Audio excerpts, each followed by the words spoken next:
I didn't realize that if the average year the money printer goes, call it 8 to 10%, even in the Western countries, even in the OECD nations, and the average return on the S&P 500 is, call it 9-ish%, including dividends, maybe 9.7, maybe a little less, that it means that all of the work of the S&P 500, all of the value created there is actually the money printer.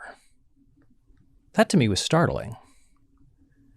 I mean, to think about that, the fundamental notion that in a closed system or even an open system, when you're printing money at the rate of 8 to 10% a year, everything is losing value, and the things that appear to be gaining value are not gaining value.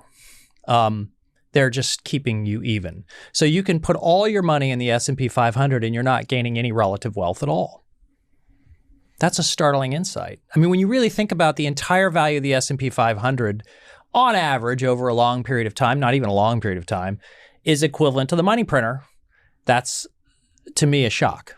And it was a shock that said, oh my goodness, how do you think about creating wealth that is relatively greater in this economy? And you have to look hard. The other thing you can imagine is I could tell you about Sharpe ratios and diversification. I could tell you all these different things. And, you know, it's interesting. You can take a concept like diversification of risk, and at a top level, it can be a very powerful and useful tool. But if you are so focused on the mechanistic aspect of that, you can step back and miss the forest, which is in a highly diversified portfolio, it's unbelievably hard to pick up relative amounts of wealth. It is. Diversifying your portfolio, however you do it, is by and large going to reduce your incremental gain in wealth, irrespective of the Sharpe ratio. It's concentration of capital in specific bets that outperform the money printer, where you actually create wealth. That was a shock to me.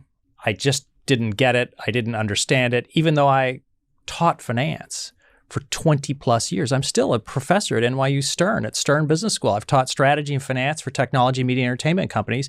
I'm on a 2-year hiatus, but I'll be presumably going back in the spring.